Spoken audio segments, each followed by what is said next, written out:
great first step toward getting Democrats back to sanity. And a second good step would be they got to do something about the should not be canceled or put off her show, as much as I totally disagree with her crazy. This time, Bill Maher went directly after Whoopi Goldberg and didn't hold back in the slightest. After a single careless remark from Whoopi aired on national television, Maher broke down her statement and turned it into one of the most talked about moments online.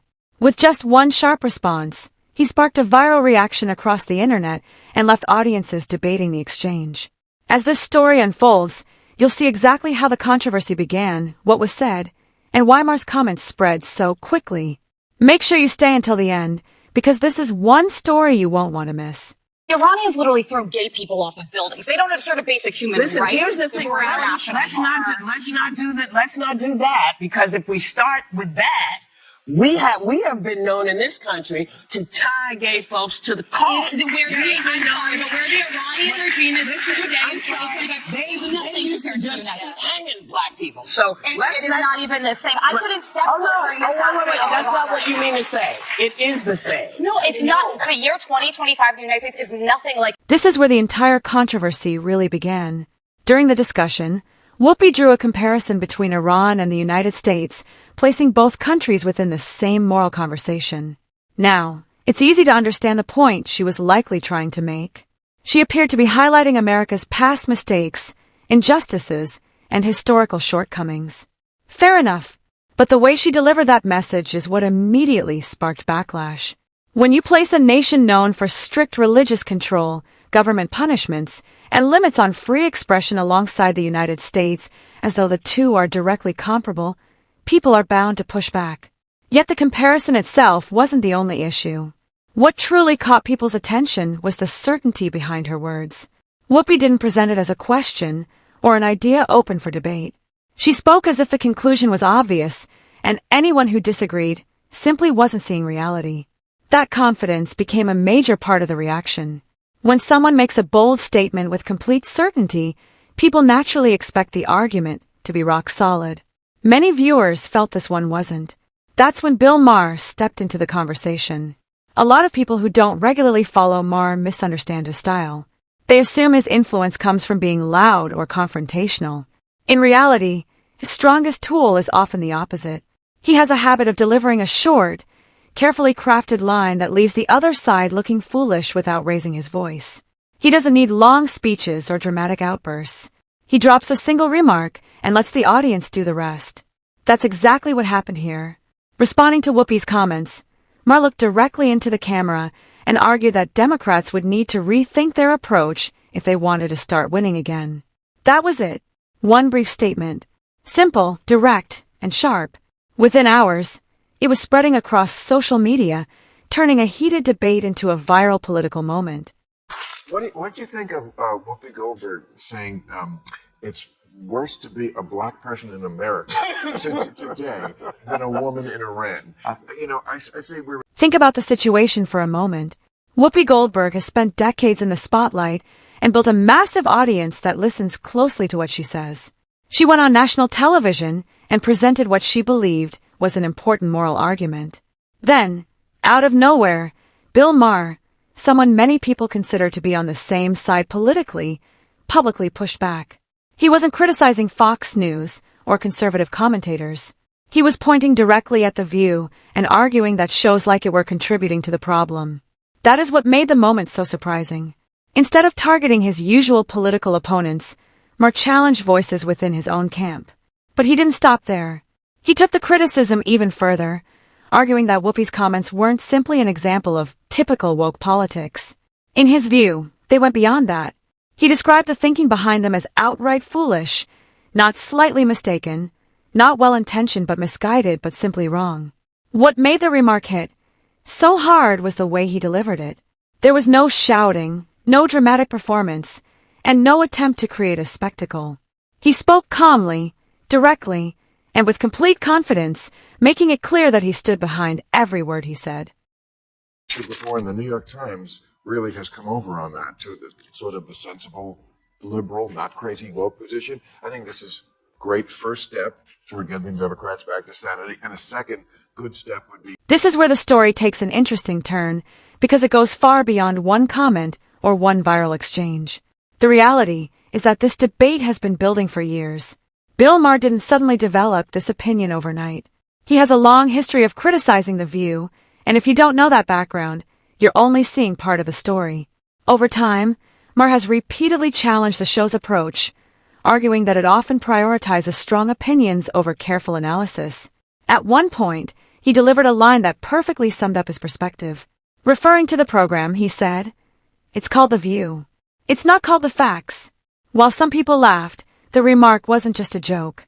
It was a direct criticism that struck at the heart of how he sees the show. With a single sentence, he reframed the conversation and encouraged viewers to look at The View differently. Suddenly, what many people considered serious political commentary was being portrayed as a collection of passionate personal opinions rather than objective analysis. Whether people agreed with him or not, the comment landed hard and quickly became one of the most memorable criticisms he had ever aimed at the show. And The View is a particularly weird place to do a cancellation. It's called The View. It's called The View. It's not called Because of that history, Bill's criticism of Whoopi this time didn't feel like a random reaction. Instead, it looked like the latest chapter in a disagreement that has been building for years. Maher has repeatedly argued that programs like The View often place emotion ahead of facts and respond to issues with moral outrage rather than careful examination. Whenever a controversial statement comes from the panel, he tends to point to it as evidence for the argument he has been making all along. At first glance, it's easy to see Bill as simply an outside critic taking shots from a distance, but the reality is much more interesting. He hasn't just commented on The View from afar, he has actually sat at that table and faced the panel directly. And when he appeared on the show, he didn't soften his opinions or adjust his message to avoid conflict. He spoke the same way he does on his own program, expressing his views openly and without hesitation. Throughout his career, Maher has built a reputation around saying exactly what he thinks, even when he knows it may upset people.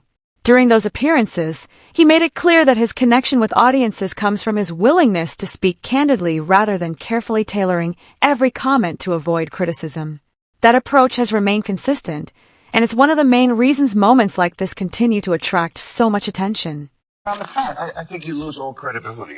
I do. I mean, my bond with my audience has always been I don't pull the punch. Yeah. My bond with my audience is you're not going to like everything I say, but you know I'm. Have you noticed what that reveals?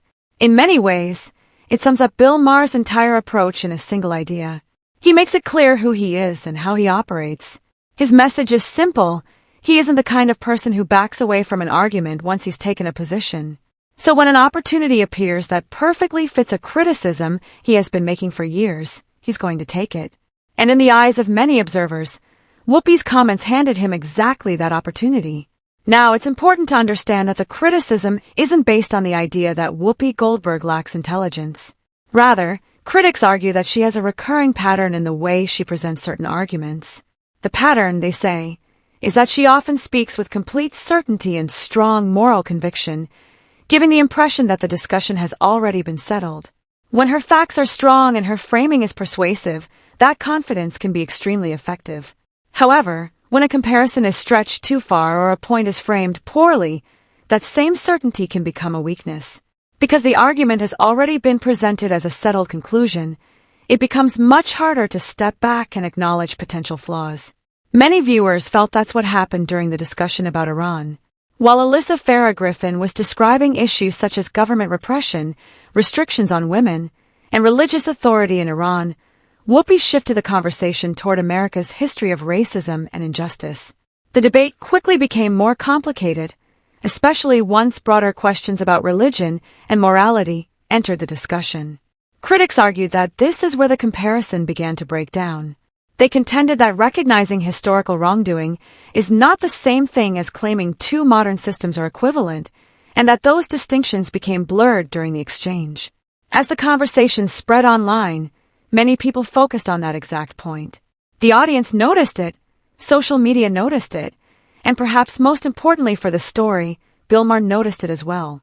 district in the great state of Texas is actually a white majority district that President Trump would have won by 25 points. As I said, I am a direct descendant of a slave. My great-great-grandfather was born on a Rosedale plantation.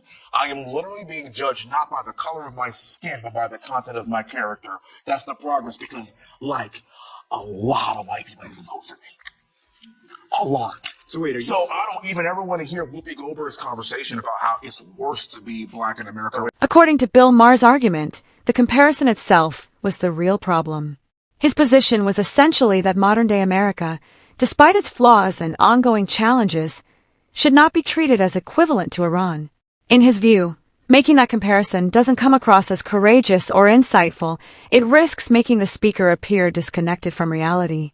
Maher went even further, arguing that statements like these don't just create controversy, they can actually damage the causes they are meant to support. He suggested that every time a figure on The View makes a sweeping comparison of that kind, it gives critics an opportunity to portray the broader political left as out of touch. From that perspective, the issue wasn't simply that Whoopi was wrong. Maher implied that she was unintentionally undermining her own side's message. And for many public figures, being accused of hurting your own cause can be even more damaging than being accused of making a mistake. What made this situation particularly significant was that it never turned into a dramatic shouting match. There were no personal insults flying back and forth, no explosive confrontation, and no headline-grabbing walkout. Instead, the clip itself became the center of the debate. Critics repeatedly pointed to the segment as an example of what they believe is wrong with modern television commentary. While Whoopi was attempting to make a moral and emotional argument, Maher and an increasing number of commentators were looking at the exact same footage and saying, "This is the problem. This is why people stop listening. This is why productive conversations become more difficult." Then the discussion expanded beyond Bill Maher alone. During an appearance on Maher's show, Congressman Wesley Hunt argued that his own political success challenged the idea that America could be defined solely through the lens of racial division. He pointed to the fact that he had been elected in a predominantly white district as evidence that the country is more complex than many political narratives suggest. That argument introduced another layer to the controversy and intensified the debate surrounding Whoopi's original remarks, bringing even more attention to a conversation that was already spreading rapidly across television and social media.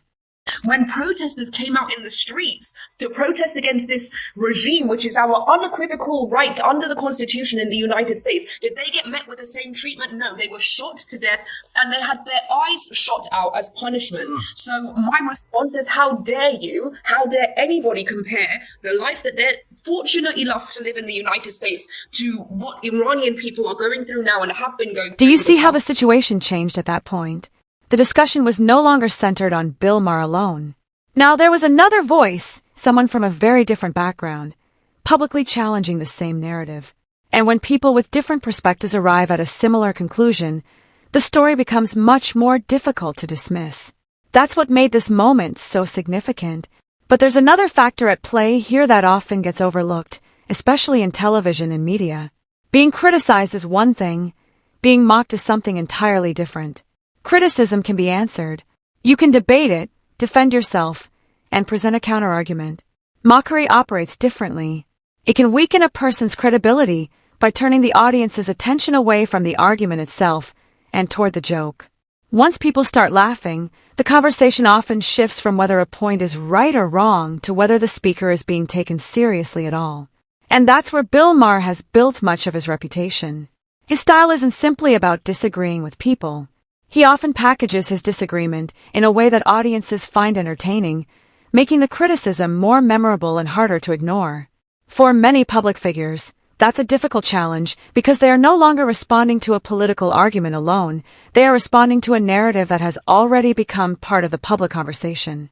And just when it seemed like the debate had reached its peak, another layer of the story began to emerge. To understand why this controversy gained so much traction, we need to step back for a moment and look at a piece of the bigger picture that adds an entirely new dimension to everything that followed.